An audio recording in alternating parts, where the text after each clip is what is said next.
O Senhor esteja com vocês. Ele está no meio de nós. Proclamação do Evangelho de Jesus Cristo, segundo Marcos. Glória a vós, Senhor.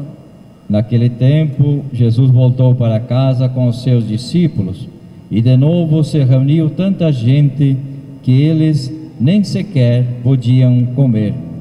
Quando souberam disso, os parentes de Jesus saíram para agarrá-lo, porque diziam que ele estava fora de si, que estava louco. Os mestres da lei, que tinham vindo de Jerusalém, diziam que ele estava possuído por Belzebu e que pelo príncipe dos demônios expulsava os demônios.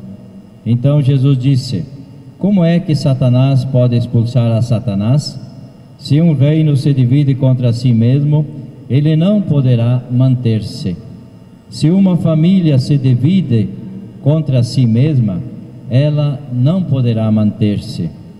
Assim, se Satanás se levanta contra si mesmo e se divide, não poderá sobreviver, mas será destruído. Ninguém pode entrar na casa de um homem forte para roubar seus bens, só depois de saquear a casa. Em verdade vos digo, tudo será perdoado aos homens, tanto os pecados como qualquer blasfêmia que tiverem dito. Mas quem blasfemar contra o Espírito Santo nunca será perdoado, mas será culpado de um pecado eterno. Jesus falou isso porque diziam: ele está possuído de um espírito mau. E eles ficaram do lado de fora e mandaram chamá-lo. Havia uma multidão sentada ao redor dele. Então lhe disseram: a tua mãe e teus irmãos estão lá fora, à tua procura. E ele respondeu: quem é minha mãe? E quem são meus irmãos? E olhando para os que estavam sentados ao redor, disse: aqui estão minha mãe e meus irmãos. Quem faz a vontade de Deus, esse é meu irmão, minha irmã, minha mãe.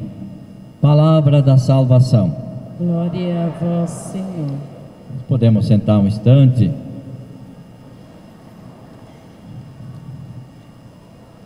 Meu irmão, minha irmã, meu pai, minha mãe, é aquele que faz a vontade do meu Pai que está no céu, de Jesus. Que bom estarmos reunidos mais uma vez neste domingo, dia do Senhor, para de fato vivê-lo como dia do Senhor. Para nós cristãos, para nós católicos, todo domingo é mais do que um feriado. É um momento de descanso, sim, mas também momento de renovarmos a nossa fé. Então celebrar a fé é participar também da vida da comunidade, da vida da igreja. A palavra de Deus de hoje, como sempre, ela nos põe um ponto de interrogação. E aí tem sentido a palavra de Deus, como que quando ela nos incomoda um pouquinho. A palavra de Deus não pode ser água com açúcar, mas ela nos questiona. E por isso é a palavra de Deus que nos faz retomar nossos conceitos, nosso jeito de ser, nosso jeito de agir. A pergunta que fica na primeira leitura que nós ouvimos é: qual é a origem do mal? Qual é a origem do mal? Se existe coisa errada no mundo, onde está a causa? Qual é o problema? Primeira leitura então fala do livro do Gênesis. É uma parábola, é uma história, é um conto de como Deus criou o mundo, o universo, e como criou o homem e a mulher, e os criou para serem felizes no paraíso, para eles serem felizes. E disse: olha, vocês vão ser felizes se viverem como criaturas de Deus. Mas a tentação fez com que eles, Adão e Eva, e neles estávamos representados todos nós, quiseram se tornar deuses. Acharam que era possível até superar a Deus. Não aceitaram caminhar com Deus. E aí desobedeceram, e quando se deram conta, eles se sentiram como que nus. Se sentiram nus a tal ponto que se esconderam de Deus. E a nudez, claro, não é física, mas a nudez interior. Se sentiram como que despidos de sua dignidade, perderam a sua dignidade de filhos e filhas de Deus, porque recusaram viver como filhos, viver como criaturas, quiseram se tornar criadores. E aí perceberam a sua limitação, a sua pequenez, a sua fragilidade interior, a sua dependência de Deus. E claro, um começou a colocar a culpa no outro. Adão colocou a culpa em Eva, Eva, e assim por diante, colocou a culpa na serpente, e assim foi. Enquanto a gente não olhar para nós mesmos e procurarmos sempre outros culpados de certas situações, dificilmente nós vamos nos converter. E a leitura do Evangelho vem complementar tudo isto.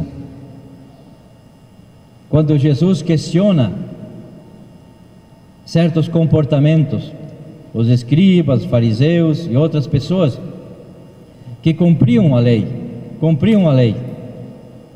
e conheciam até todo o Antigo Testamento, toda a lei e os profetas, como Jesus fala, mas não eram capazes de dar um passo a mais, um passo na direção do amor, na direção da conversão.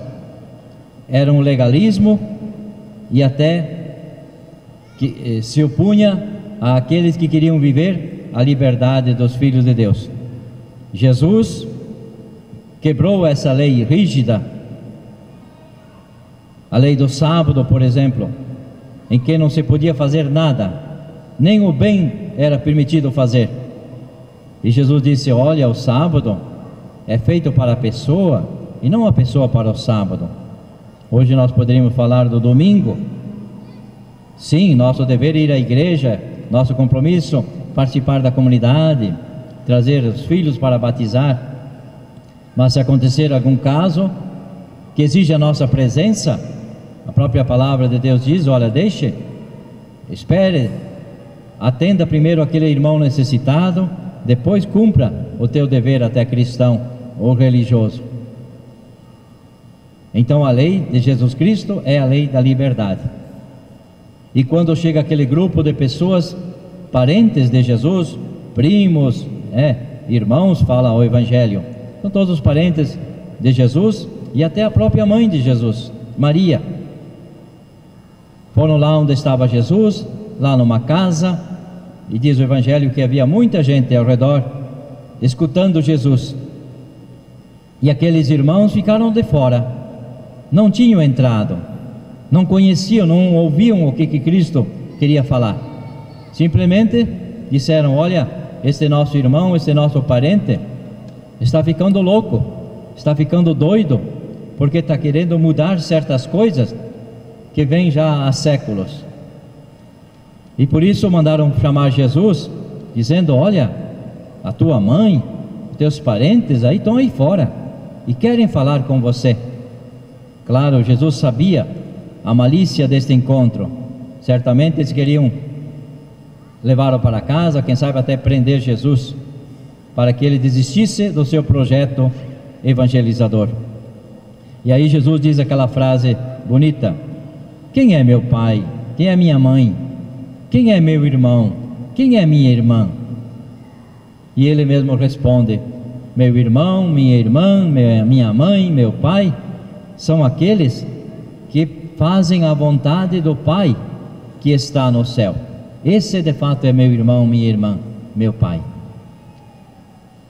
Às vezes você vê pessoas, crianças, jovens, que são adotados por outros pais, por outros casais. A gente poderia fazer a mesma pergunta: quem foi realmente o pai e a mãe daquela criança adotada? Aqueles que geraram E aqui nós não estamos questionando as razões. Às vezes até, quem sabe, o pai ou a mãe que não tinha condições de criar o filho, mas mais pai e mãe foram aqueles que não só que geraram, mas sobretudo aqueles que criaram esse filho e essa filha. Com certeza, aquele que foi adotado ou adotada vai dizer: este é o meu verdadeiro pai, esta é a minha verdadeira mãe, sem desprezar aqueles que lhe deram origem. Hoje também nós somos tentados às vezes ficarmos num legalismo e podemos fazer a mesma pergunta: onde está a origem do mal? Por que a sociedade hoje sofre tanto? Qual é o problema? Por que existe tantas injustiças nas nossas instituições? A resposta é a mesma de 2000 anos ou mais atrás. É a falta de Deus. É a falta de Deus. Quando queremos nos colocar como senhores da vida, quando não entendemos que aquele cargo, aquele compromisso que recebemos, confiados muitas vezes pela sociedade, não é em benefício próprio. Nós não somos donos de nada. Deus nos deu os dons, nos deu a inteligência para que a colocássemos a serviço de todos. E quando queremos nos tornar como que deuses diante dos demais irmãos e irmãs, claro, tudo dá errado. E lá pelas tantas a casa cai. E quando a casa cai, a tendência é fugir como Adão e Eva, se esconder, porque nos sentimos nus, nos sentimos fracos, nos sentimos pecadores, fragilizados em nossas dignidade de filhos e filhas de Deus. Que possamos então viver o nosso dia a dia com essa esperança. Vale a pena doar a vida, vale a pena viver como filho, filha de Deus. E se nós vivermos como filho e filha de Deus, também trataremos os outros também como irmãos e irmãs. Ninguém maior que ninguém. E ali, claro, estenderemos a mão em vez de apontar o dedo como uma forma de acusação. Quem acusa está querendo esconder-se atrás daquela acusação. Podemos trazer alguns exemplos de hoje, quem sabe, quando às vezes o esposo acusa a esposa e vice-versa, está faltando alguma coisa aí no meio.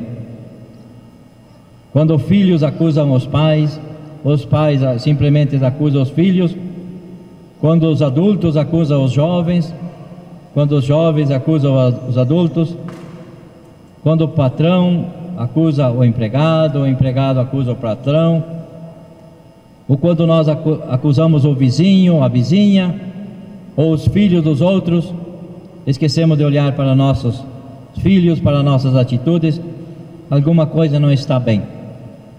Falta em todas essas acusações um diálogo. Quando tivermos coragem de sentar, dialogar, de não só apontar o dedo, mas ouvir também o que o outro tem a dizer, certamente muitas coisas serão resolvidas. Então sim, não precisamos esconder nada. Todos nós somos frágeis, somos pecadores, temos nossas limitações. Não queiramos ser super-heróis, nem deuses, mas somos criaturas humanas. Então mesmo na nossa fragilidade, no nosso pecado, não precisamos nos esconder. Aliás, feliz aquele,